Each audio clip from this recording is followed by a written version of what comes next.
গ্রামের ধারে ছোট্ট একটা কোণার ঘর, চারপাশে ধান ক্ষেতের সুগন্ধ, দূরে মাটির পথ, আর ভোরবেলায় ঠান্ডা হাওয়া।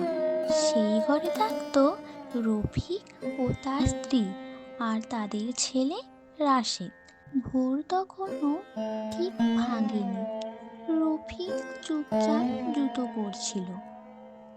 রাশেদ ঘুম থেকে উঠে দরজার কাছে দাঁড়িয়ে বলল, বাবা, আজও এত ভোরে? হ্যাঁ, ট্রিপ আছে, কাল তো তুমি আসোনি।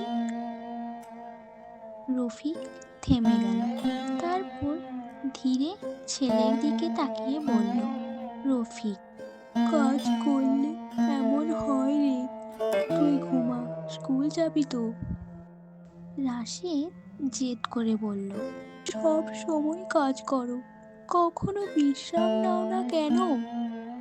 আমি বিশ্রাম নিলে তোর পড়াশোনা চলবে কিভাবে? এই কথার মানে তখন রাশেদ পুরো বোঝেনি, শুধু বাবার মুখের ক্লান্তিটা দেখছিল। রফিক গাড়ি চালাতো, নিজের গাড়ি না, অন্যের, কখনো দিন কখনো রাত। হাত দুটো সবসময় তেল ময়লা। তবু সন্ধেয় বাড়ি ফিরলে ছেলেটাকে দেখেই চোখটা বদলে যেত। একদিন ভাত খেতে খেতে রফিক বলল, ভালো করে পড়িস। কেন বাবা? রফিক একটু চুপ থেকে বলল, আমার মতো জীবন যেন তোকে টানতে না হয়। রাশেদ চুপ করে ভাত খেতে লাগলো। কথাটা বুকের ভেতরে কোথাও থেকে গেল। স্কুলে যাওয়ার পথে একটা পুরনো লাইব্রেরি পেত।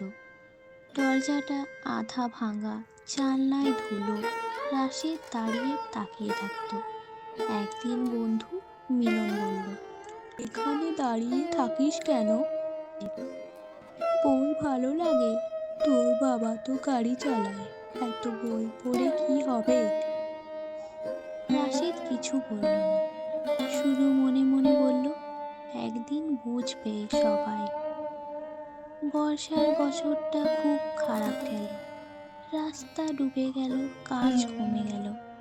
একদিন রাতে রফিক জ্বরে পড়ল, শরীর কাঁপছিল। আজ যাবি না? রফিক উঠে বসে বলল, না গেলে টাকা আসবে না গো।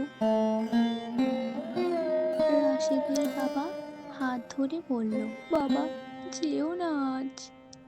রফিক ছেলের হাতটা আলতো করে সরিয়ে দিল। শোন, তুই যদি কিছু মনে না করিস, একটা কথা বলবো, পড়াশোনা ছাড়িস না। এটাই ছিল বাবার শেষ কথা। সেই দিনেই দুর্ঘটনা হলো। বড় কিছু না, খবরের কাগজে নাম এলো না, কিন্তু রফিক আর গাড়ি চালাতে পারল না। শরীরটা ভেঙে গেল। কিছুদিনের মধ্যে এসে শুয়ে পড়ল। এক শীতের ভোরে কোনো শব্দ না করে রফিক চলে গেল। লোকজন বলল, পাশের কাকু, এখন কাজ ধর, পড়াশোনা পরে হবে। রাতে রাশেদ মায়ের পাশে বসে বলল, রাশেদ, আমি পড়া ছাড়বো না মা, আমি পড়বো। মা চোখ মুছল, তোর বাবার কথাটা রাখিস রাশেদ। রাশেদ লাইব্রেরিতে ঢুকলো। বিদ্যুৎ নেই, চেয়ার ভাঙা।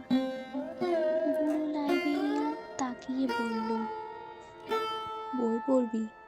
জি। রাশেদ মাথা নাড়ল। রাশেদ, নেই, কিন্তু ইচ্ছে আছে। লোকটা কিছুক্ষণ চুপ করে থেকে বলল, প্লিজ, বইয়ের ইচ্ছে, দাম চায় না। রাতের পর রাত, মোমবাতি, চাঁদের আলো, কেউ ডাকলে সে বলতো, আমি পড়ছি। বছর গেল, পরীক্ষা এলো। স্যার বললেন, স্যার, রাশেদ, তুই প্রথম হয়েছিস। রাশিদ চুপ করে মাথা নিচু করল, চোখ ভিজে গেল। অনেক বছর পরে রাশিদ চাকরি পেল। প্রথম বেতন হাতে নিয়ে সে বাড়ি ফিরল। মায়ের হাতে টাকা দিয়ে বলল, রাশিদ, এবার তুমি বিশ্রাম নাও মা। বাবার কবরের পাশে দাঁড়িয়ে ফিসফিস করে বলল, তুমি গাড়ি চালিয়েছিলে বলেই আমি সামনে তাকাতে পেরেছি বাবা। আমি থামিনি বাবা। হাওয়ায় টিনের ঘরটা শব্দ করলো। মনে হলো কেউ পাশে দাঁড়িয়ে আছে। সব স্বপ্ন পূরণ হয় না, কিন্তু কিছু স্বপ্ন বাবা আর ছেলে মিলে শেষ পর্যন্ত বাঁচিয়ে রাখে।